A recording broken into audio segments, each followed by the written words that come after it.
நண்பர்கள் அனைவருக்கும் என்னுடைய அன்பான பணிவான வணக்கங்கள். என் பெயர் ஜான். நான் ஒரு குடி நோயாளி. எல்லாம் வல்ல இறைவனோட அருளாலையும் தோழமையில இணைந்து செயல்படுவதால் நான் பெற்றுக்கொள்ளக்கூடிய அனுபவம், தெம்பு, நம்பிக்கை ஆகியவற்றாலும் இன்னைக்கு ஒரே ஒரு நாள் நான் குடிக்கல, தெளிவா, மனநிறைவா, அமைதியா வாழ என்னாலான எல்லா முயற்சிகளையும் செய்து கொண்டிருக்கின்றேன். நண்பர் சொக்கல் மூர்த்தி குறிப்பிட்டது போல, நம்ம இந்த கோயம்புத்தூர் ஒருங்கிணைப்பு குழு மனசாட்சியின் தீர்மானத்தின் அடிப்படையில 24 hours a day, 24 மணித்துளிகள் ஒரு நாள் அப்படின்ற புத்தகத்துல இருந்து ஒவ்வொரு நாளும் ஒவ்வொரு பக்கமாக எடுத்து வாசிச்சு விளக்கம் பார்த்து கலந்தாய்வு செய்து இந்த கூட்டத்தை நடத்தி கொண்டிருக்கிறோம். அதன் தொடர்ச்சியாக இன்றைக்கு நாம அடைஞ்சிருக்கிற பக்கம் ஏப்ரல் மாதம் 12ஆம் நாள். ஸோ ஏப்ரல் மாதம் 12ஆம் நாளுக்கான சிந்தனையை முதல்ல வாசிச்சுட்டு அதுக்கப்புறமா விளக்கத்துக்குள்ளார நம்ம போலாம்.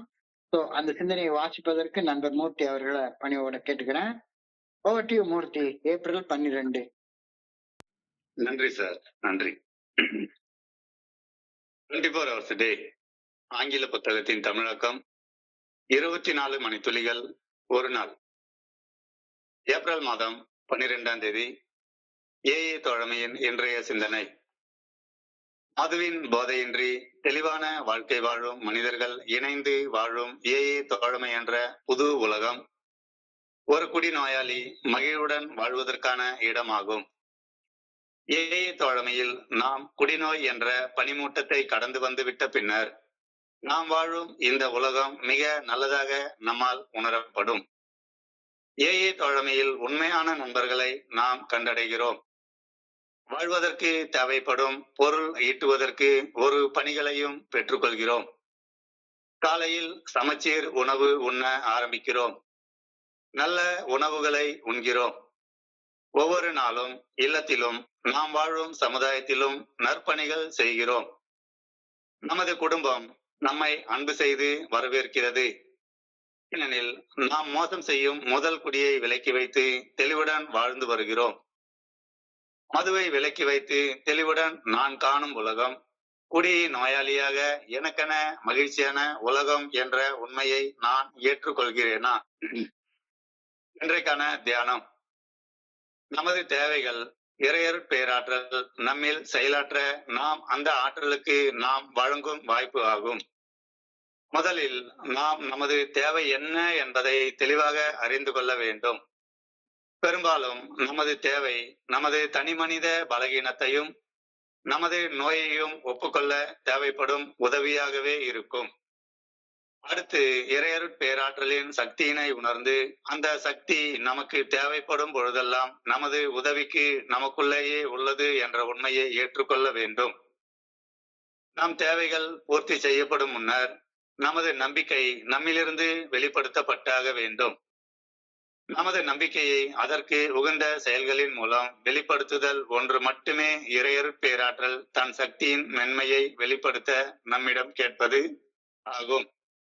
இறையர் பேராற்றலின் பொக்கிஷங்களை நமக்கு திறந்தளிக்கும் சாவி இறையர் பேராற்றலின் பொக்கிஷங்களை நமக்கு திறந்தளிக்கும் சாவி நம்பிக்கை மட்டுமே ஆகும். இன்றைக்கான பிரார்த்தனை. எனது தேவைகளை முதலில் நான் ஒப்புக்கொள்ள வேண்டுமென இறைவனை பணிவுடன் வேண்டுகின்றேன். அதன் பின்னர் எனக்கு நலம் தரும் வகையில் இறையர் பேராற்றல் என் தேவைகளை பூர்த்தி செய்யும் என்ற நம்பிக்கையை என்னுள் உறுதியாக கொள்ள வேண்டும் என்பதற்காகவும் பணிவுடன் வேண்டுகின்றேன். நன்றி சார், நன்றி சார், நன்றி சார். Welcome sir. நன்றி நன்றி நன்றி நன்றி மூர்த்தி, நன்றி மூர்த்தி, நன்றி மூர்த்தி, நன்றி சொக்கலிங்கம், நன்றி. நண்பர்கள் அனைவருக்கும் மீண்டும் ஒரு முறை என்னுடைய அன்பான பணிவான வணக்கங்களை தெரிவித்துக் கொள்றேன். என் பெயர் ஜான். நான் ஒரு குடி நோயாளி. எல்லாம் இறைவனோட அருளாலையும் தோழமையில இணைந்து செயல்படுவதால் பெற்றுக்கொள்ளக்கூடிய அனுபவம், தம்பு, நம்பிக்கையாலையும் இன்னைக்கு ஒரே ஒரு நாள் நான் குடிக்கல, தெளிவாக, மன நிறைவாக, அமைதியாக வாழ என்னாலான எல்லா முயற்சிகளையும் செய்து கொண்டிருக்கின்றேன். இன்னைக்கு சாயங்காலம் ஒரு பிசிக்கல் மீட்டிங் நான் போயிருந்தேன். இப்ப போயிட்டு 8:30 மணிக்கு வந்தேன். அந்த பிசிக்கல் மீட்டிங்ல ஒரு ட்ரீட்மெண்ட் சென்டர்ல இருந்து கிட்டத்தட்ட நிறைய நண்பர்களை ஒரு ஹேண்ட்ல கூட்டிட்டு வந்து உட்காத்தி வச்சிருந்தாங்க. என்னடா அது, வழக்கமா நாங்க வெறும் 3 பேர் 4 பேர் உட்கார்ந்துருப்போம், இன்னைக்கு கூட்டம் நிறைஞ்சு ஒழியுது அப்படின்னு சொல்லி பார்த்தா நிறைய நண்பர்களை உட்காத்தி வச்சிருந்தாங்க. அந்த நண்பர்கள் எல்லாரையுமே பகிர்ந்து கொள்ள வாய்ப்பு கொடுத்தாங்க. எல்லா நண்பர்களும் சொன்ன ஒரே ஒரு விஷயம், நான் அளவுக்கு அதிகமா குடிச்சு கஷ்டப்பட்டேன், அளவுக்கு அதிகமா குடிச்சு கஷ்டப்பட்டேன் அப்படின்ற ஒரு இதுதான். அந்த பகிர்வாதான் இருந்தது. நான் குடிச்சு இந்த மாதிரி பண்ணேன், அந்த மாதிரி பண்ணேன் அப்படின்ற அதே பகிர்வு தான். நானும் மீட்டிங் முதல்ல வர்ற நேரத்துல அளவுக்கு அதிகமாக நான் குடிக்கிறேன், எனக்கு குடி பிரச்சனை இருக்கு, அதாவது குடிக்கிற பிரச்சனை எனக்கு இருக்கு, இந்த நாசமா போன குடியை மட்டும் நான் விட்டுட்டா நான் ஒரு மகாத்மாவா மாறிடுவேன் அப்படின்னு தான் நானும் நினைச்சிட்டு இருந்தேன். குடிக்கிறத கட்டுப்படுத்தணும் அப்படின்ற ஒரே ஒரு நோக்கத்துக்காக மட்டும்தான் நான் தோழமைக்கே வந்தேன். எனக்கு வேற எதுவுமே ஃபெல்லோஷிப்ல எனக்கு தெரியாது. எனக்கு குடி பிரச்சனை ஒண்ணு இருக்கு, அந்த குடி பிரச்சனையில இருந்து நான் வெளியே வரணும், இந்த ஒரு நோக்கத்துக்காக மட்டும்தான் நான் ஃபெல்லோஷிப்லாரே வந்தேன் ஆரம்பத்துல. இன்னைக்கு எல்லா நண்பர்களும் அந்த நோக்கத்தோட மட்டும்தான் வர்றாங்க. அதுல தப்பு ஒண்ணும் கிடையாது. நிச்சயமாக குடிக்கிறதுல இருந்து விலகி வாழலைன்னா நல்ல வாழ்க்கை வாழ்றதுக்குள்ளார அடி எடுத்து வைக்கவே முடியாது. அதுல டவுட்டே கிடையாது. இந்த ஃபெல்லோஷிப்குள்ளார வந்து இணைஞ்சதுக்கு அப்புறம் தான் ஆல்கஹாலிசம், குடி நோய் அப்படின்னு ஒரு நோய் இருக்கு, நான் அந்த நோயால பாதிக்கப்பட்ட ஒரு மனுஷன், நான் ஒரு நோயாளி அப்படின்ற உண்மை எல்லாம் முதல்ல அப்பதான் தெரியவே வந்துச்சு. கொஞ்ச நாள் உள்ள வெளியே போராட்டத்துக்கு அப்புறமாக நானும் எல்லாரையும் மாதிரி என்னையே நான் ஒரு குடி நோயாளி என்று ஒப்புக்கொண்டு தொடர்ந்து மோசம் செய்யக்கூடிய முதல் குடியில இருந்து வேலைக்கு வாழ ஆரம்பிச்சு இப்ப பல வருடங்கள் கடந்து போயிடுச்சு. இது ஒரு தனி டிஃப்ரெண்ட் ஸ்டோரி. தோழமைக்குள்ளார கொஞ்ச நாள் வந்ததுக்கு அப்புறம் தான் நான் பைத்தியக்காரத்தனமா குடிச்சதுக்கான காரணம், ஒரு குடி நோயாளியாக குடிச்சதுக்கான காரணம், குடி நோயின் வெளியே தெரிகிற ஒரு சின்ன வெளிப்பாடுதான். கட்டுப்படுத்த முடியாத குடிக்கிற செயல் செய்யறது குடி நோயின் மிகச்சிறிய வெளிப்பாடு அப்படின்றத, பைத்தியக்காரத்தனமா குடிக்கிறது குடி நோயுடைய ஒரு சிறிய வெளிப்பாடு அப்படின்றது ரொம்ப நாளைக்கு அப்புறம் தான் எனக்கு தெரியவே வந்துச்சு. எனக்குள்ளார ஆழமாக பதிந்து உறைஞ்சு போயிருக்கிற ஆளுமை கோளாறுகள்னு சைக்காலஜில சொல்றாங்க. குணக்கோளாறுகள், குறைபாடுகள், டிஃபெக்ட்ஸ் இன் கேரக்டர், ஷார்ட் கமிங்னு ஏல சொல்றாங்க. இதுதான் குடிநோயுடைய முக்கியமான காரணிகள் அப்படின்றது கொஞ்ச நாள் கழிச்சதுக்கு அப்புறம் தான் எனக்கு தெரிய வந்தது. அதுக்கு முன்னால குடிக்கிறது மட்டும்தான் எனக்கு பிரச்சனை, குடியை தவிர எனக்கு வேற பிரச்சனையே கிடையாது அப்படின்னு தான் நினைச்சுக்கிட்டு இருந்தேன். எல்லா நண்பர்களும் இன்னைக்கு ஷேர் பண்ண மாதிரி குடிச்சதுக்கு அப்புறம் தான் நான் பைத்தியக்காரன் மாதிரி பிஹேவ் பண்ணேன் அப்படின்னு நான் நினைச்சிட்டு இருந்தேன். குடிக்கணும்ன்ற சிந்தனை எனக்குள்ளார வந்துட்டாலே நான் பைத்தியக்காரன் நான் மாறிடுவேன் அப்படின்றது ரொம்ப நாள் கழிச்சுதான் எனக்குள்ளார புரிஞ்சு கொள்ள முடிஞ்சுது.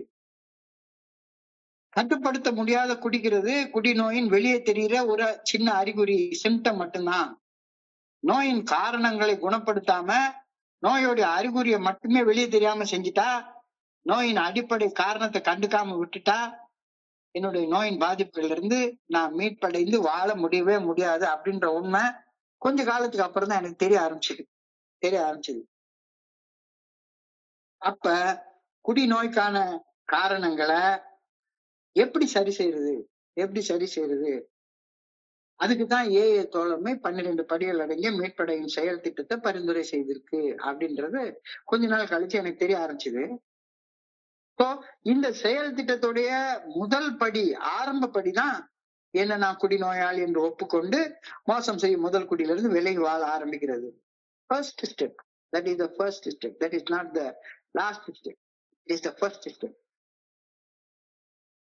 நல்லா புரிய ஆரம்பிச்சது. சோ முதல் படியில ஏறி நின்ன உடனேயே நான் குணமடைஞ்சிட்டதாக நினைச்சு கொண்டு, ஆன்மீக விழிப்புணர்வு அடைந்ததாக நினைச்சு கொண்டு, அந்த நினைப்போட உடனடியாக 12வது படிநிலை செயல்பாட்டுல உடனே போய் உட்கார்ந்து எனக்கு ஏகப்பட்ட விழிப்புணர்வு கிடைச்சிருச்சு அப்படின்னு நான் பேச ஆரம்பிச்சேன்னா, எங்கேயோ படிச்ச விஷயங்களை அறிவுபூர்வமாக அனலைஸ் பண்ணி பேச ஆரம்பிச்சேன்னா அது என்னுடைய மன தெளிவற்ற பைத்தியக்காரத்தனமான செயல்கள் தான் அப்படின்றது இன்னைக்கு சிந்தனையை வாசிக்கிறப்ப தெரிய ஆரம்பிக்குது. தோழமையில வந்து இணையறப்பவே நான் ஒரு பாதுகாப்பான இடத்துக்கு வந்து சரணடைகிறோம். ஒரு பாதுகாப்பான இடத்துல வந்து சரணடைகிறோம், அடைக்கலம் புகுறோம். உலகமே ஒரு மாதிரி நமக்கு நடுநடுக்கமா இருக்குது. இந்த இடம் வந்து நம்ம சேஃபா இருக்கிற மாதிரி தெரியுது. AA fellowship. சோ இந்த இடத்துல வந்து சரணடைறோம். ஏஏ தோழமை குடிநோயாளிகளுக்கான பாதுகாப்பான இடம். ஏஏ தோழமை குடிநோயாளிகளுக்கான சரணாலயம் அப்படின்றதுல சந்தேகமே கிடையாது. பாதுகாப்பான இடம். ரொம்ப பாதுகாப்பான இடம். சரி. இப்ப ஏஏ தோழமையில எதற்காக நாம வந்து நம்மளையே சரணடைறோம்? எதுக்கு சரண்டர் பண்றோம்? எதுக்கு அடைக்கலம் புகுறோம்? ஏஏ தோழமையில வந்து சரணடைறோம்? மிகப்பெரிய கேள்வி. இங்க குடிக்கிறத நிறுத்துறதுக்காக சரணடைறோம் அப்படின்றது முதல் நிலை. ரொம்ப ஒரு ஆரம்ப நிலை. ஆரம்ப நிலை. ஆனா அதுதான் இறுதி நிலை அப்படின்ற பொய் தோற்றம் இன்னைக்கு நம்மளுடைய ஏஏ சமுதாயத்துல நிலவுறது நம்மளால பார்க்க முடியுது. குடிக்கிறத நிறுத்துறதுக்காக மட்டுமே ஏஏ தோழமையில வந்து சரணடைறோம். வேற எதுவுமே தேவையில்ல அப்படின்ற மாதிரியான ஒரு பொய் தோற்றம் இன்னைக்கு ஏஏ தோழமையில நிலவுது. ஆனா ஆன்மீக விழிப்புணர்வு நிலை, தன்னுணர்வு நிலை, புத்த நிலை, மோட்ச நிலை, சமாதி நிலை, இதை அடையும் பொருட்டுதான் நம்ம சரணடைகிறோம் அப்படின்றது ரொம்ப ஆழமா சிந்திச்சு பார்த்தா மட்டும்தான் தெரியும். குடிக்கிறது நிறுத்துறது சரணடைதலின் முதல் படி. ஏஏ தோழமையில அடைக்கலம் புகுறதோட முதல் படி குடிக்கிறது நிறுத்துறது. ஆனா உண்மையான காரணம் ஏஏ தோழமையில சரணடைறதுக்கான உண்மையான காரணம் 12வது படியில இந்த வழிமுறைகளை பின்பற்றியதன் பலனாக ஒரு ஆன்மீக விழிப்புணர்வை பெற்றோம். சோ புத்த நிலை அடைகிறது. இந்த புத்தர் வந்து ஒரு 3 வார்த்தையை எல்லாத்துக்கும் சிம்பிளா சொல்லுவாரு. புத்தம் சரணம் கச்சாமி, தம்மம் சரணம் கச்சாமி, சங்கம் சரணம் கச்சாமி. முதல் நிலை புத்தம். புத்தம் என்றால் அவருடைய பேர் இல்ல. புத்தம் என்பது ஒரு விழிப்புணர்வு நிலை, ஆன்மீக விழிப்புணர்வு நிலை, தன்னுணர்வு நிலை. அந்த நிலையை அடைவதற்காகத்தான் ஏஏ தோழமையில நாம சரணடைகின்றோம், அடைக்கலம் புகுகின்றோம், தஞ்சம் அடைகின்றோம். சரணம் என்பதற்கு பாதங்கள் அப்படின்னு இன்னொரு பொருளும் உண்டு. நாம புத்த நிலையை அடைவதை நோக்கமாக கொண்டு, தன்னுணர்வு நிலையை அடைவதை நோக்கமாக கொண்டு ஏஏ தோழமையில தஞ்சம் அடைகின்றோம், அடைக்கலம் புகுகின்றோம். குடிக்கிறது நிறுத்துறதுக்காக இல்ல. குடிக்கிறது நிறுத்தினா மட்டும்தான் ஆன்மீக விழிப்புணர்வு நிலையை நோக்கி முன்னேறி போக முடியும். அதனால புத்த நிலையை அடைவதற்காக புத்தம் சரணம் கச்சாமி அப்படின்னு புத்த நிலையை அடைகிறதுக்காக வந்து அடைக்கலமாக இருப்பது. குடிக்கிறத நிறுத்திட்டா ஏஏ தோழமையில தஞ்சம் புகுறதோடைய அர்த்தம் புரியவே புரியாது. அடைக்கலம் புகுறதோடைய அர்த்தம் புரியவே புரியாது. குடிக்கிறது நிறுத்தின உடனே வேலை முடிஞ்சுடும்ல. அதுக்கப்புறம் செய்யறதுக்கு என்ன இருக்கு? அதான் குடிக்கிறது நிறுத்தினதுக்கு வந்தோம். 90 நாள் குடிக்கல ஒரு மெடல் கொடுத்தாங்க, 1 வருஷம் குடிக்கல ஒரு மெடல் கொடுத்தாங்க. அப்புறம் இன்னைக்கு எதுக்கு நான் வந்துட்டு இருக்கிறேன்? குடிக்கிறது நிறுத்திட்ட வேலை முடிஞ்சு போயிருச்சா? ஏஏ தோழமையில குடிக்கிறது நிறுத்தினதுக்கு அப்புறம் தான் வேலையே ஆரம்பிக்குது. குடிக்கிறது நிறுத்தினதுக்கு அப்புறம் தான் வேலையே ஆரம்பிக்குது. புத்த நிலைக்கு சரணடைவதுதான் சரணடைஞ்சதுக்கு அப்புறம் தான் வேலையே ஆரம்பிக்குது. அப்ப புத்தம் சரணம் கச்சாமி சொல்ற நேரத்துல புத்த நிலையை அடைவதற்காக பரிந்துரைக்கப்பட்ட அந்த தர்மத்திற்கும் அறவழிக்கும் சரணடைவது கட்டாயமாகுது அல்லவா? அடுத்தது தம்மம் சரணம் கச்சாமி. தம்மம் என்றால் புத்த நிலையை அடைவதற்காக பரிந்துரைக்கப்பட்ட வழி. தர்மம், அறம், அதுதான் 12 படிகள் அடங்கிய மீட்படையும் செயல் திட்டம். அதுதான் தர்மம், அதுதான் அறம். எனவே புத்தம் சரணம் கச்சாமியை தொடர்ந்து தம்மம் சரணம் கச்சாமி. தம்மம் என்றால் அறம், அறம் என்றால் 12 படிகள் அடங்கிய மீட்படையும் செயல் திட்டம். புத்த நிலையை அடைவதற்கான வழி. அந்த வழியில அடைக்கலம் புகுகின்றேன். 2வது நிலைக்கு கொண்டு வராங்க. புத்த நிலையை நோக்கி என்னை இட்டு செல்லும் தர்ம வழிக்கு, அற நெறிக்கு, 12 படிகள் அடங்கிய மீட்படையும் செயல் திட்டத்திற்கு, அந்த பாதையில நான் சரணடைகிறேன். 2வது நிலை தர்மம். தம்மம் சரணம் கச்சாமி. புத்தம் சரணம் கச்சாமி முதல் நிலை, தம்மம் சரணம் கச்சாமி 2ஆம் நிலை. 3வது நிலை ஒண்ணு இருக்கு. சங்கம் சரணம் கச்சாமி. சங்கம் சரணம் கச்சாமி. சங்கம்னா என்ன? அற நெறியில, தர்ம வழியில, 12 படிகள் அடங்கிய மீட்படையும் செயல் திட்டத்தின் பாதையில பயணிப்போருடன் சங்கமிப்பதுவே சங்கம். நம்ம ரோட்ல போறோம்ட்டு சங்கமிக்கிறதுக்கு பேர் சங்கம் கிடையாது. மூன்றாவது நிலை யாரு கூட சங்கமிக்கணும் அப்படின்னு சொல்றாங்க? அறநெறியில, தர்ம வழியில, 12 படிகள் அடங்கிய மீட்படையும் செயல் திட்டத்தின் பாதையில பயணிக்கிற நண்பர்களோட சங்கமிக்கிறது மட்டும்தான் சங்கமம். இதுதான் தோழமை. தோழமைக்கு நாம சரணடைகின்றோம். மூன்றாவது நிலை தோழமைக்கு நாம் சரணடைகின்றோம். தோழமையில நாம தஞ்சம் புகுகின்றோம். தோழமையில நாம அடைக்கலம் புகுகின்றோம். இப்போ புத்த நிலைய, ஆன்மீக விழிப்புணர்வு நிலைய, தன்னுணர்வு நிலைய, அந்த நிலையை அடையிறதற்கு அற வழியில, தர்ம வழியில 12 படிகள் அடங்கிய மீட்படையும் செயல் திட்டத்தில் பயணிக்கும் நண்பர்களோட நாம சங்கமிக்கிறோம். அதுக்கு பேர் தான் தோழமைன்னு பேரு. தோழமைன்னா வேற சும்மா நம்ம சாதாரணமா எடுத்துக்க முடியாது. சங்கம் சரணம் கச்சாமி. இந்த சங்கத்துல சங்கமிக்கிறோம், சரணடைகிறோம். இந்த தோழமைதான், இந்த சங்கமம் தான் ஒரு குடிநோயாளி அமைதியாக ஆனந்தமாக வாழ்வதற்காக வந்து அடைய வேண்டிய இடம். இது ரொம்ப அழுத்தமாக புரிந்து கொள்ள வேண்டிய ஒரு விஷயம். இதைத்தான் இன்னைக்கு சிந்தனையுடைய முதல் வரியாக கொடுத்திருக்கிறாங்க. முதல் வரியே இன்னைக்கு அதுதான். முதல் வரி என்ன? The sober world of Alcoholics Anonymous is a pleasant place for the alcoholic to live in. ரொம்ப ஒரு ஆழமான அர்த்தமுள்ள ஒரு வார்த்தை. ஒரு குடிநோயாளி ஆழமாக அமைதியோட வாழணும் அப்படின்னா அவன் சங்கமிக்க வேண்டிய இடம் ஏஏ ஃபெல்லோஷிப். இப்போ ஃபெல்லோஷிப்னா என்ன? அறநெறியில, தர்ம வழியில 12 படிகள் அடங்கிய மீட்படையும் செயல் திட்டத்தின் பாதையில பயணிப்பவருடன் சங்கமிப்பதுதான் சங்கமம். அந்த சங்கத்துக்கு நான் சரணடைகிறேன் அப்படின்னா தோழமைக்கு நான் சரணடைகிறேன். The sober world of Alcoholics Anonymous is a pleasant place for the alcoholic to live in. தோழமையில இணைந்து மன தெளிவுடன் வாழ்வதற்காக பரிந்துரைக்கப்பட்டுள்ள 12 படிகள் அடங்கிய மீட்படையும் செயல் திட்டத்தை வாழ்க்கையாக வாழ்வோரின் சங்கமத்துக்குடார சரண் புகுந்து வாழ்வதுதான் நிம்மதியான, நிறைவான, ஆனந்தமான, அமைதியான வாழ்க்கையாக இருக்க முடியும் அப்படின்ற கருத்தை இன்னைக்கு சிந்தனையுடைய முதல் வரியாக சொல்லியிருக்காங்க. அப்போ நான் வந்து சேர்ந்தப்ப எனக்கு தெரியவே தெரியாது. நான் என்ன நினைச்சிட்டு இருக்கேன், குடிக்கிறது நிறுத்தினவங்களுடைய சங்கமம், குடிக்கிறது நிறுத்திட்டா போதும், அவன் பாட்டுக்கு 100 கோடி ரூபாய் சொத்து சேர்த்துக்கிறதுக்கு நான் ஊர் அடிச்சு உலையில போட்டு என்ன வேணாலும் பண்ணிடலாம், குடிக்கிறது மட்டும் நிறுத்தி 25 வருஷம் ஆகி போச்சு, 30 வருஷம் ஆகி போச்சு, கெட்ட வார்த்தை பேசலாம், என்ன வேணா செய்யலாம், எத்தனை பொம்பளை கிட்ட வேணாலும் போலாம், எப்படி வேணாலும் செய்யலாம் அப்படின்னு இருக்கிறவங்களோட சங்கமம் கிடையாது இது. புத்த நிலையை அடைவதற்காக, ஆன்மீக விழிப்புணர்வு நிலையை அடைவதற்காக, தன்னுணர்வு நிலையை அடைவதற்காக அற வழியில, தர்ம நெறியில 12 படிகள் அடங்கிய மீட்படையும் செயல் திட்டத்தின் பாதையில பயணிப்போருடன் சங்கமிப்பதுதான் எனக்கு ஆனந்தமான, நிம்மதியான, நிறைவான வாழ்க்கையை பெற்று தரும் அப்படின்ற கருத்து தான் இன்னைக்கு வரியில சொல்லியிருக்காங்க. சோபர் வேர்ல்ட் அப்படின்னா 12 படிகள் அடங்கிய மீட்படையும் செயல் திட்டத்தின் பாதையில பயணிக்கிற நண்பர்களோட தோழமையோட இணையறதுதான் எனக்கு ஒரு ஆனந்தமான, நிம்மதியான, நிறைவான வாழ்க்கையை எனக்கு கொடுக்கும் அப்படின்ற கருத்தை இன்னைக்கு அழகா சொல்லியிருக்காங்க. இப்ப once I have gotten out of that alcoholic fog, I find that the world looks good.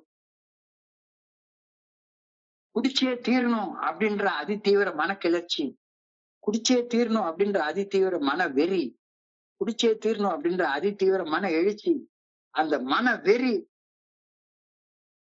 எனக்கு என் மனசுக்குள்ளார எந்த வகையான அகக்காட்சிகளையும் காண அனுமதிக்காது. குடிக்கணும்ன்றது தவிர வேற சிந்தனைய என் மனச அந்த வெறி சிந்திக்கவே விடாது. இது ஃபெல்லோஷிப்குள்ளார வந்ததுக்கு அப்புறம் தான் எனக்கு தெரியவே வந்துச்சு.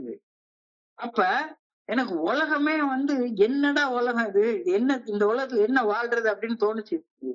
அப்ப எனக்குள்ளார இருந்த அந்த ஆல்கஹாலிக் ஃபாக் அப்படின்னு சொல்றாங்க, அந்த வெறி, குடி வெறி, அந்த அப்சஷன் போனதுக்கு அப்புறமாக இந்த உலகம் அற்புதமான உலகமாக எனக்கு காட்சி தருது. இந்த உலகம் நான் வாழ்வதற்காகவே படைக்கப்பட்ட ஒரு உலகம், அந்த இடம் அப்படின்னு எனக்கு அற்புதமான ஒரு காட்சி இந்த உலகம் தருது. அற்புதமான நண்பர்கள் கிடைச்சாங்க,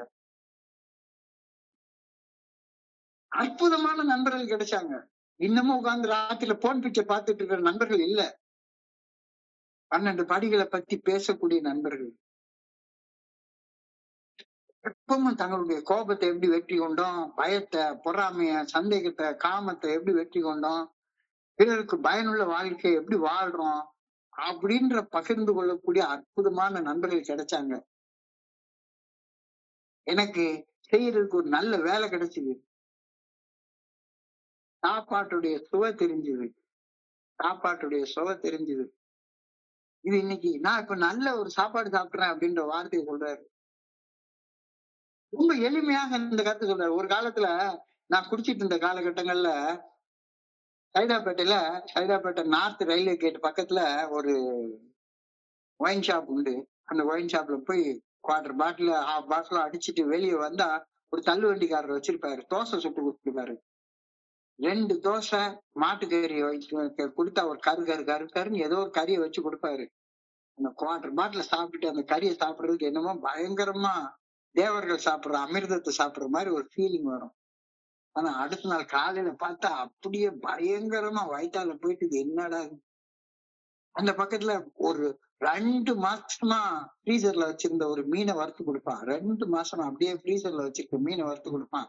அப்படியே மேல முழுக்க வெறுமன மிளகாத்தூள் தடவி செக்கச்சவேன்னு இருக்கக்கூடிய ஒரு மீனை வறுத்து கொடுப்பான். 2 குவார்டர் பாட்டில் அடிச்சுட்டு அந்த மீனை சாப்பிட்டுட்டு வந்தா சுவையா இருக்கிற மாதிரி இருக்கும். ஆனா காலையில பார்த்தா பிச்சு புடுங்கிட்டு இருக்கும். வயிறெல்லாம் கெட்டு போய். ஏன் ஃபெலோஷிப்குள்ளார வந்ததுக்கு அப்புறமாக நான் முன்னாலெல்லாம் என் மனைவி கிட்ட சண்டை போடுவேன். என்ன சண்டை போடுவேன்? அந்த தள்ளு வண்டிக்காரன் வைக்கிற கறி மாதிரி உனக்கு வைக்க தெரியலையே, எவ்வளவு சுவையா வைக்கிறான், உனக்கு சாப்பாடு சமைக்கவே தெரியல அப்படின்னு சண்டை போட்டது உண்டு குடிக்கிற காலங்கள்ல. ஆனா குடிச்சதுக்கு அப்புறமா ஒரு நாளைக்கு வெறும் சாதாரண தக்காளி ரசம், சாதாரண தக்காளி ரசம், தக்காளி ரசத்தை வச்சு சோறை பிணைஞ்சு சாப்பிடுறப்ப அந்த டேஸ்ட் அது அழகா ஜீரணமாகி எவ்வளவு உடம்பு ஆரோக்கியமா கொண்டு வருது அப்படின்றத இந்த ஃபெலோஷிப் உள்ளார வந்ததுக்கு அப்புறம் தான் எனக்கு தெரியவே வந்தது. அன்பு செலுத்துவோருடன் சுற்றி வரும் இந்த உலகம் ஆனந்தமயமாக காட்சி தந்தது.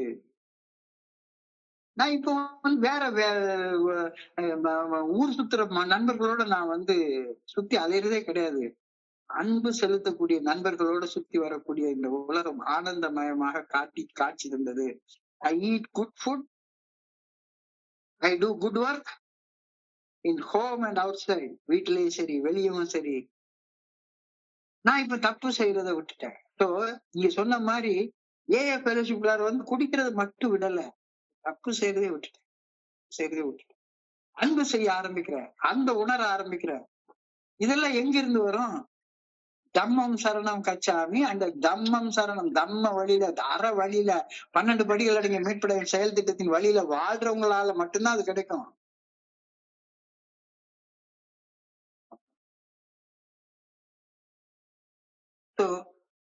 என் சக மனிதர்களின் அன்பை உணர முடிந்தது.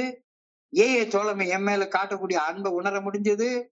என்னுடைய அம்மாவோட அன்பு, மனைவியோட பெத்த பிள்ளையோட அன்பை கூட உணர முடியாம வாழ்ந்த ஒரு குடிநோயாளிக்கு இப்ப என்னை சுத்தி வாழக்கூடிய எல்லா நண்பர்களுடைய அன்பை எனக்கு உணர முடியுது. அன்பை உணர்வதால எனக்குள்ளார அன்பு உருவாகுது. அந்த அன்பை பகிர்ந்தளிக்க முடியுது. இதெல்லாம் தானே ஏஐல செய்ய வந்திருக்கேன். குடிக்கிறது நிறுத்தினாதான் இதெல்லாம் செய்ய முடியும். இங்க ஏஐல குடிக்கிறது நிறுத்துறதுக்கு மட்டும் நான் வரல. குடிக்கிறது நிறுத்துறது நான் அன்பு செய்து வாழ்வதற்காக, அன்பை உணர்ந்து வாழ்வதற்கான முதல் படி மட்டும்தான். அது கடைசி படி கிடையாது. My family loves me.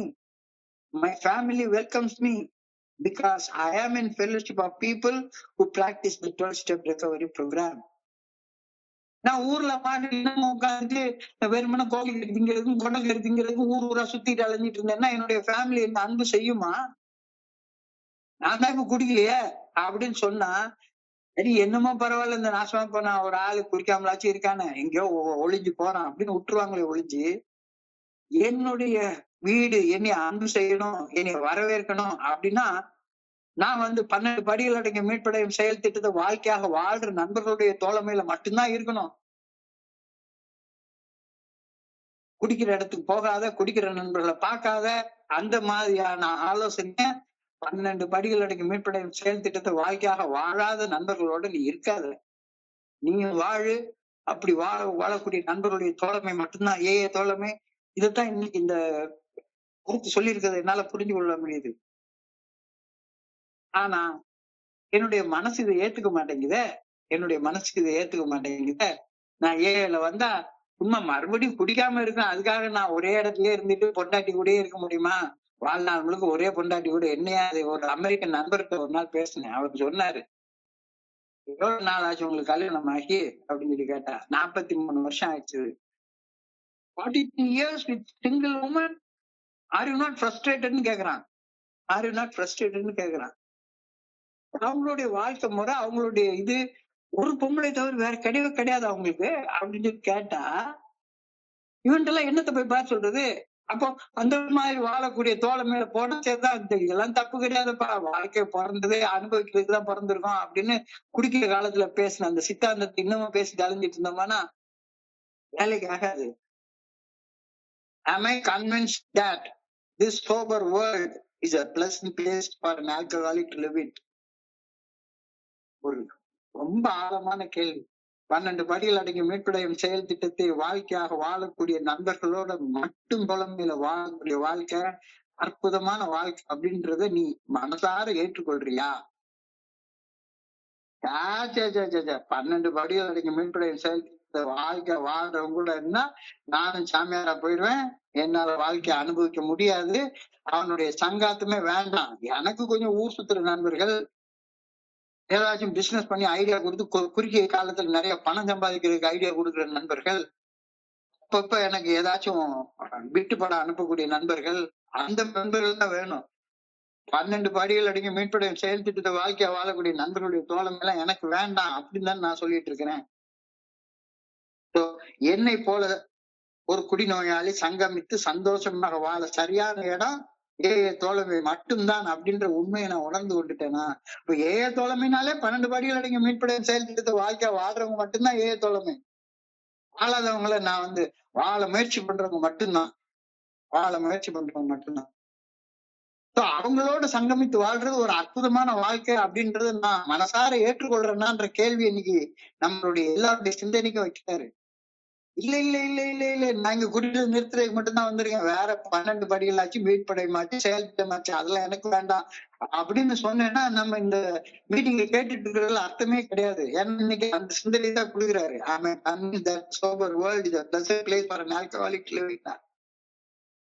இந்த அப்படின்னாலே இந்த ஃபெல்லோஷிப் பரிந்துரைக்கக்கூடிய வாழ்க்கை முறையை வாழ்றவங்களோட தோழமையில இணைஞ்சு வாழ்றது எனக்கு அற்புதமாக இருக்குது அப்படின்றது நீ ஒப்புக்கொள்றியா? ஒப்புக்கொள்ளலைன்னா தியானத்துக்கு போ, தியானத்துக்கு கடந்து போ. அவர் நீட் இஸ் காட்ஸ் ஆப்பர்ச்சுனிட்டி அப்படின்றாரு. நீ ஒப்புக்கொள்ளாத வரைக்கும் உனக்கு கஷ்டமும் துயரமும் துன்பமும் எல்லாம் வந்துகிட்டே இருக்கும். அதுல இருந்து விடுபட வேண்டிய தேவையும் இருக்கும். அந்த தேவைதான் ஆண்டவர் உனக்குள்ளார செயல்படுவதற்காக நீ ஆண்டவனுக்கு அளிக்கக்கூடிய வாய்ப்பு.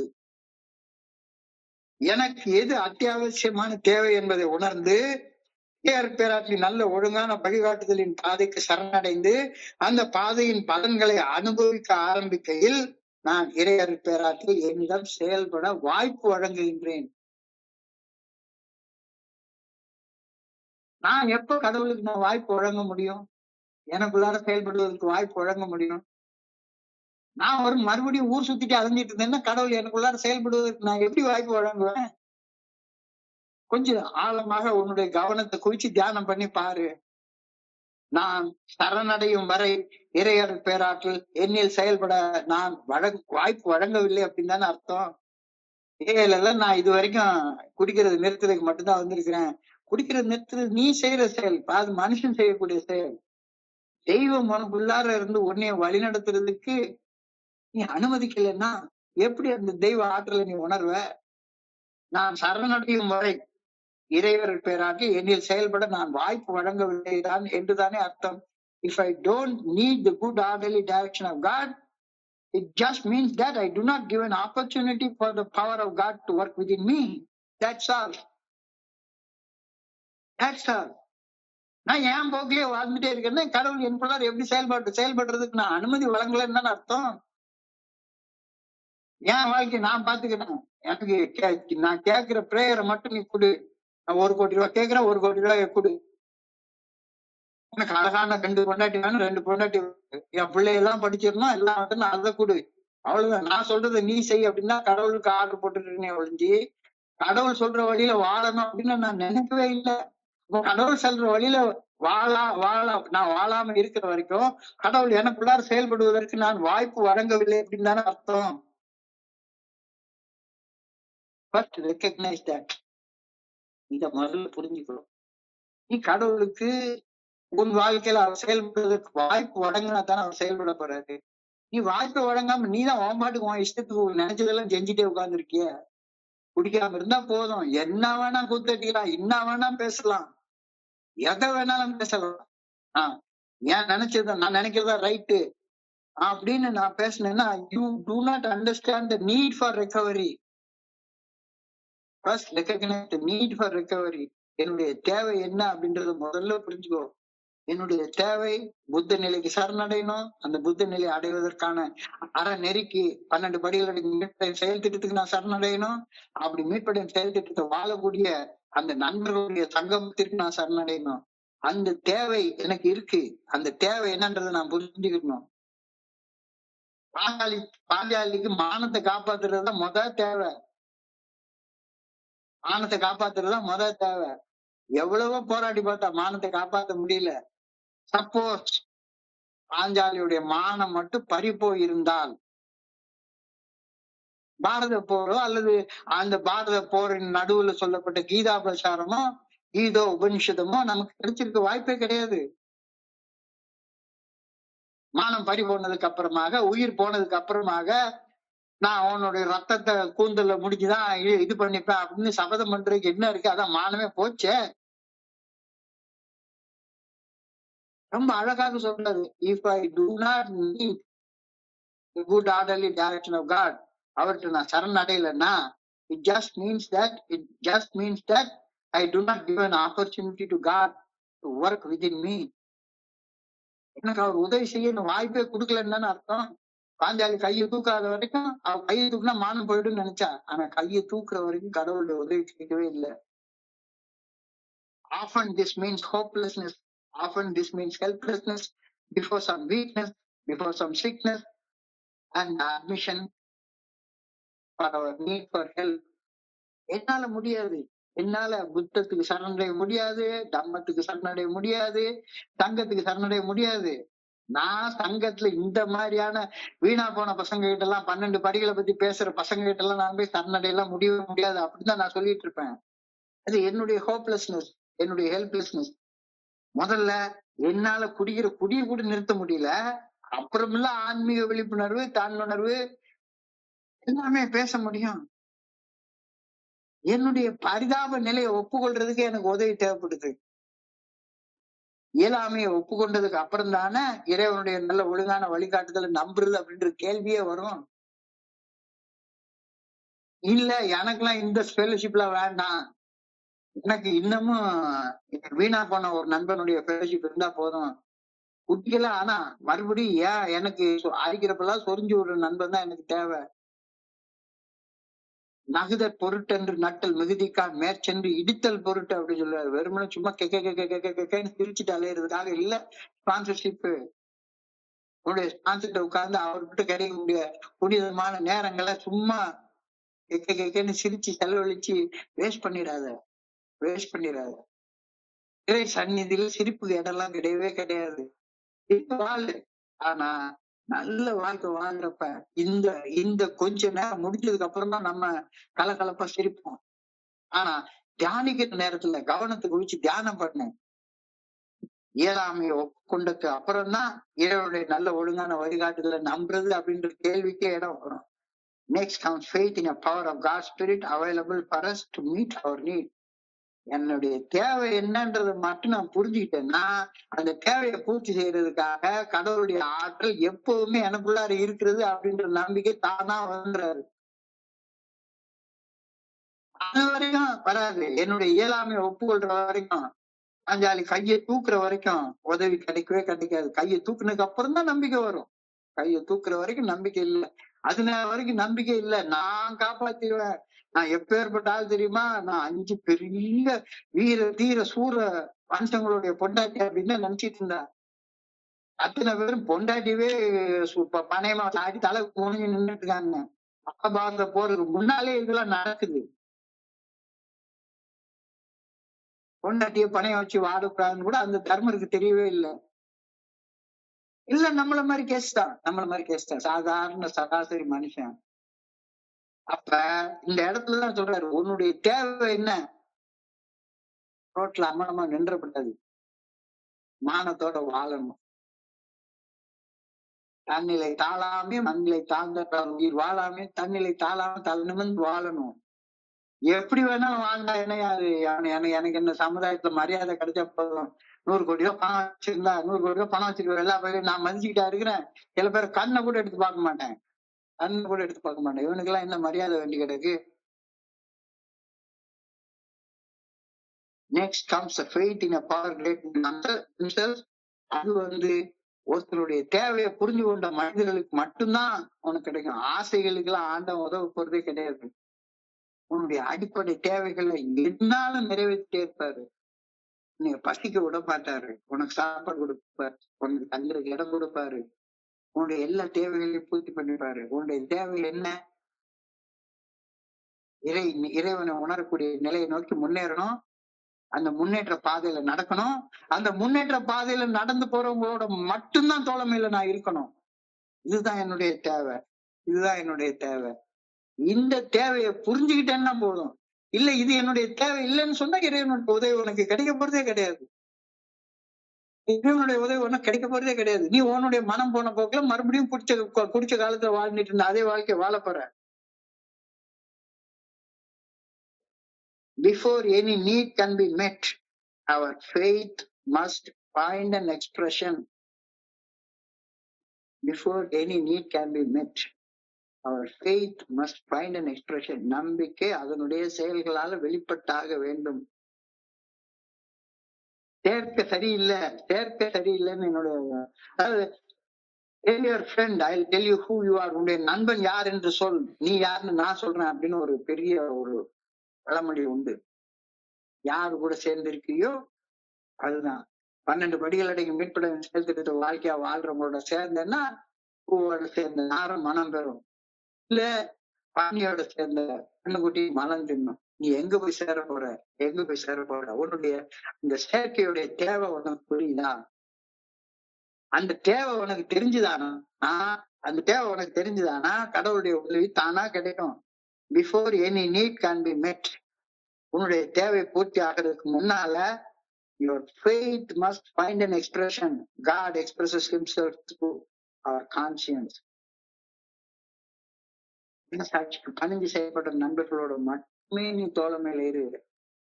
சங்கம் சரணம் கச்சாமி. சங்கம்.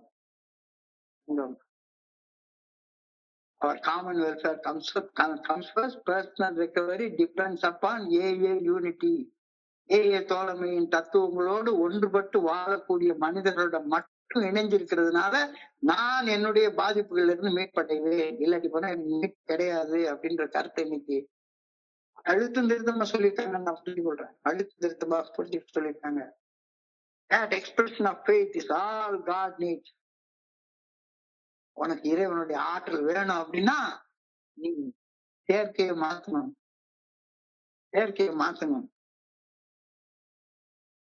அவர் உனக்குள்ளார வரணும்.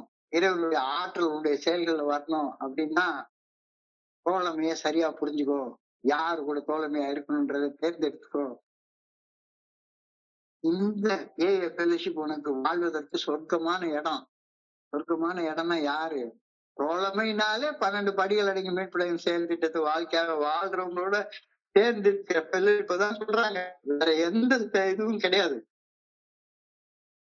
சும்மா ரோட்ல நாட்டுல போய் என்ன வேணா செஞ்சுட்டு அலையிற மனுஷங்களோட தோழமை கிடையாது. அவங்களும் ஆண்டவனால இயக்கக்கூடிய மனிதர்கள் தான். அவங்களே அன்பு செய்வோம். ஆனா அவங்க கூட ஃபெலோஷிப்ல நாம இருக்க மாட்டோம்.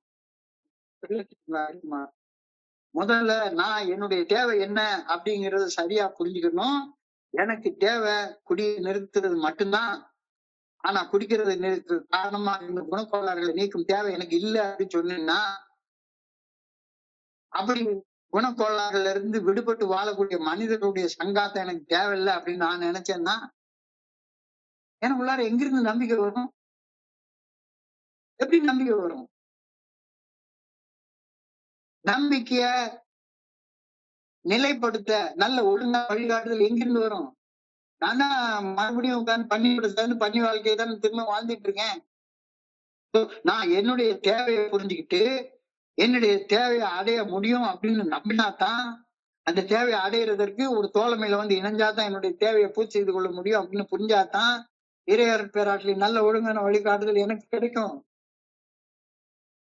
என்னுடைய தேவையை தெரிஞ்சுக்கிறதுலயே கோளாறு இருந்துச்சுன்னு வைங்களேன், என்னுடைய தேவையை தெரிஞ்சுக்கிறதுலயே கோளாறு இருந்ததுன்னா, எனக்கு 12 படிகள் அடங்கிய மீட்படையும் செயல் திட்டத்தை வாழ்க்கையாக வாழக்கூடிய நண்பர்களுடைய ஃபெல்லோஷிப் எல்லாம் எனக்கு தேவையில்ல.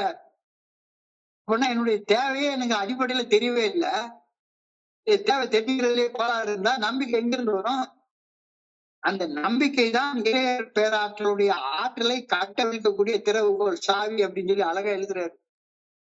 நம்பிக்கை தான் இறைவனுடைய ஆற்றலை கட்டவிழ்க்க தேவைப்படக்கூடிய சாவி அப்படின்னு அழகா எழுதுறாரு. ரொம்ப அழகா. Faith is the key that unlocks the storehouse of God's resources. இறைவனுடைய ஆற்றல், இறைவனுடைய வளங்கள் எல்லாத்தையும் நான் வந்து பெற்றுக்கொள்ளணும் அப்படின்னா அந்த நம்பிக்கை வேணும். அந்த நம்பிக்கைன்னா என்ன? ஏற்க இல்ல நான் வந்து யாரு கூட வேணாலும் என்னத்த வேணாலும் தின்னுட்டு இருப்பேன் அப்படின்னு. இன்னைக்கு அழகா சொல்லும், நல்ல வேலை, நல்ல சாப்பாடு, நல்ல மனைவி, நல்ல ஒரு குடும்பம், பல்கலைக்கழகம், அந்த வாழ்க்கை வாழ்றது திரும்பி வாழ்றாரு. இல்ல மறுபடியும் நான் குடிச்சு வாழ்ந்துட்டு இருந்தா அதே ஊர் சுத்துற வாழ்க்கை தான் எனக்கு வேணும். என்னுடைய செயல்களை மாத்திக்க மாட்டேன், என்னுடைய செயற்கையை மாத்திக்க மாட்டேன் அப்படின்னா நம்பிக்கை தான் இறைவனுடைய அந்த அருட்பேராற்றலை கட்டவிழ்க்கக்கூடிய திறவுகோல். இதுக்காக கடவுளை வேண்டி I pray that I may first admit my needs. என்னுடைய தேவை என்ன அப்படின்னு தெரிஞ்சுக்கிட்டு நான் ஒத்துக்கொள்ளணும். பாஞ்சாலிக்கு முதல் தேவை மானத்தை காப்பாத்துறது, சண்டை போடுறது இல்ல, சபதம் போடுறது இல்ல, கடவுள்கிட்ட சரணடையணும். புத்தம் சரணம் கச்சாமி, தம்மம் சரணம் கச்சாமி, சங்கம் சரணம் கச்சாமி. இந்த 3 நிலை சரணடைதல்கள். எனக்கு ஆன்மீக விழிப்புணர்வு நிலை வேணும். அதுக்காகத்தான் நான் ஃபெலோஷிப் வந்திருக்கேன். வெறுமனே குடிக்கிறத நிறுத்திவிட்டு கூத்தடிக்கிறதுக்காக அங்க வரல. புத்தம் சரணம் கச்சாமி. அந்த புத்தம் நிலை அடைகிறதுக்கான பாதை என்ன பாதை? 12 படிகள் அடைக்கு மீட்படையும் செயல் திட்டம். அந்த பாதையில சரணடைகிறதுக்காக நான் இங்க வந்திருக்கிறேன். அந்த பாதையில பயணிப்போரோட சேர்ந்து பயணம் பண்றதுக்கு நான் சரணடைகிறேன். இதுதான் என்னுடைய தேவை, இதுதான் என்னுடைய தேவை. I pray that I may first admit my needs. முதல்ல தலைமையில என்னுடைய தேவை என்ன அப்படின்றத தெரிஞ்சுக்கணும் அப்படின்றதுக்காக நான் வேண்டுறேன். I pray that I may have faith that God, the good orderly direction of God will meet all those needs. அது அடுத்த நிலை நம்பிக்கை. என்னுடைய தேவையை புரிஞ்சு கொண்டா என்னுடைய தேவை மானத்தை காப்பாத்திக்கணும். மானத்தை காப்பாத்திக்கணும்னா கடவுள்கிட்ட சரணடைஞ்சா ஆட்டோமேட்டிக்கா என் மானத்தை காப்பாத்துவாரு. மானத்தை காப்பாத்திட்டா நான் எத்தனை சபதம் வேணாலும் பண்ணலாம். மௌனம் நெஞ்ச கிழிச்சி ரத்தத்தை தடவிதான் நான் கூந்தல முடியும்னு சபதம் எப்ப பண்ண முடியும்? மானம் போனதுக்கு அப்புறமா பண்ண முடியும். மானத்தை காப்பாத்திக்கிறதுக்கு நான் அதை பண்ணணும். ரொம்ப ஆழமாக சிந்திக்க வைக்கிறாங்க. சாதாரணமான சிந்தனைகள் இது புரியவே புரியாது. நான் தோழமைனா என்ன நினைச்சிட்டு இருக்கேன்? குடிக்காம இருக்கிறவங்க எல்லாம் சேர்ந்து இருக்கக்கூடிய இடம் நினைச்சிட்டு இருக்கேன். குடிக்காம இருக்கிறதுக்காக ஒரு பாதைய தோழமை எனக்கு வகுத்து வச்சிருக்குது. குடிக்காம இருக்கணும்னா நீ ஆன்மீக விழிப்புணர்வு நோக்கி முன்னேறினா தான் குடிக்காம இருக்க முடியும். குடிக்காம இருக்கிறது அதுக்கான முதல் படி. அந்த பாதையில பயணிக்கிறவங்களோட மட்டும்தான் சங்கமிக்கணும். அதுதான் சொர்க்கமான இடம், இதுதான் சொர்க்கமான வாழ்க்கை அப்படின்னு தெளிவா சொல்லியிருக்கிறாங்க. ரொம்ப ஒரு அழகான சிந்தனை இன்னைக்கு வழங்கப்பட்டிருக்கிறது நான் பாக்குறேன். நான் ஆரம்ப நிலையில வர்றப்ப உண்மையிலேயே குடிக்கிறது நிறுத்தினா போதும் அப்படின்னு தான் நான் வந்தேன். ஆனா போக போகத்தான் தெரிஞ்சது இங்க ஃபெலோஷிப்ன்றது எனக்கு ஆண்டவனை உணர்வதற்காக ஒரு பாதையை போட்டு கொடுத்திருக்கிறது. அந்த பாதையில பயணிக்கிறதுக்காகத்தான் நான் இங்க வந்திருக்கிறேன். அதுதான் என்னுடைய தேவை. இந்த பாதையில பயணிக்கிறவங்களோட கை கோர்த்துட்டு பயணம் பண்ணா மட்டும்தான் அந்த பாதையில என்னால் நடக்க முடியும். என்னால நடக்க முடியாது. ஏன்னா இந்த உலகத்துடைய டிஸ்ட்ராக்ஷன் எல்லாம் என்னைய வெளியே எங்கேயோ கொண்டு போயிரும். புத்தம் சரணம் கச்சாமி, தம்மம் சரணம் கச்சாமி, சங்கம் சரணம் கச்சாமி. சோபர் வேர்ல்ட், அதான் இன்னைக்கு முதல் வார்த்தை. சேர்த்துக்கிட்ட வாழ்க்கையாக வாழ்ந்து மனத்திலோட வாழக்கூடிய மனிதர்களோட சங்கமிக்கக்கூடிய அந்த சங்கமம் ஒரு சொர்க்கமான வாழ்க்கை. அதை நான் நம்பணும். இந்த நண்பர்களோட வாழ்ற சொர்க்கமான வாழ்க்கைன்னு நான் நம்புறேனா, இல்ல இன்னமும் எனக்கு சந்தேகம் இருக்குதா? இன்னமும் எனக்கு சந்தேகம் இருக்குதா? Recognise your need. உன்னுடைய தேவை என்னன்றது புரிஞ்சுக்கோ. ஹோப்லெஸ்ஸா ஹெல்ப்லெஸ்ஸா நிக்கக்கூடிய உன்னுடைய அந்த நிலையில இருந்து உனக்கு தேவை ஒரு தோழமை. யாருடைய தோழமை? யாருடைய தோழமை? குடி நோயாளியா வாழ்ந்துட்டு இருக்க மனிதருடைய தோழமை இல்ல. குடிநோயின் பாதிப்புகள் இருந்து மீட்படைந்து வாழக்கூடிய நண்பர்களுடைய தோழமை உனக்கு தேவை. அவங்களோட போய் சேர்ந்துக்கோ. அதுதான் உன்னுடைய தேவை. அதுதான் உன்னுடைய தேவை. இந்த தேவையை நீ ரெக்கக்னைஸ் பண்ணிட்டேன்னா, அந்த தேவையை நீ ரெக்கக்னைஸ் பண்ணிட்டேன்னா கடவுளுடைய உதவி உனக்கு தானா கிடைக்கும். கையை தூக்கிட்டேன்னா ஆட்டோமேட்டிக்கா உன்னுடைய மானத்தை எப்பொழுதுமே இருக்க முடியாது. உன்னுடைய மானத்தை காப்பாத்துறதுக்கு கடவுள் உன் பக்கத்துல வந்து நிப்பாரு. ஆனா நீ போராடிட்டு இருக்கிற வரைக்கும் கடவுளுடைய உதவி உனக்கு கிடைக்க போறதே கிடையாது. உன்னுடைய தேவை என்ன? ஏன்னா நிச்சயமாக 12 படிகள் அடங்கி மீட்பின் செயல் திட்டத்தை வாழ்க்கையா வாழ்றதை பத்தி பேசுறவங்க இருக்கிற இடத்துல இருந்தீங்கன்னா ரொம்ப ரொம்ப கம்மியான பேர் இருப்பான். இல்லாத இடத்துல 500 பேர் 1000 பேர் கோழிக்கறி சாப்பிடுறதுக்கும் குடல்கறி சாப்பிடுறதுக்கும் கூட்டம் கூட்டமா வருவாங்க. உங்களுக்கு தேவை கூட்டம் இல்ல, தோழமை, தோழமை, தோழமை, fellowship, fellowship, fellowship. For any need can be met, our faith must find an expression. இதெல்லாம் எவ்வளவு பெரிய வார்த்தை பாருங்க. உன்னுடைய தேவை பூர்த்தி ஆகணும் அப்படின்னு சொன்னா உன்னுடைய தோழமை சரியாக இருக்கணும்.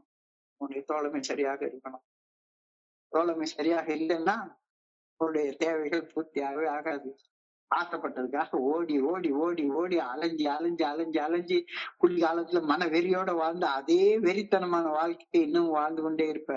Obsessive life, obsessive life. அந்த லைஃப் வேண்டாம். இந்த லைஃப் வேண்டாம்.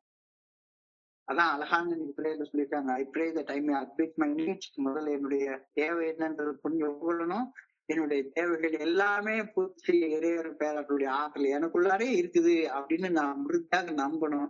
இந்த நம்பிக்கை வரப்போ வாழ்க்கையை தலைகீழா மாறும் அப்படின்ற கருத்தை அழகா சொல்லியிருக்கிறாங்க. ஸோ இன்றைய பகுதியை படிக்கிறப்ப என் மனதை கடந்த இந்த சிந்தனைகளை உங்களோட பகிர்ந்து கொள்ள இந்த நல்ல வாய்ப்பு உருவாக்கி கொடுத்து இந்த குழுவிற்கு என்னுடைய மிக பணிவான நன்றிகளை தெரிவித்துக் கொள்றேன்.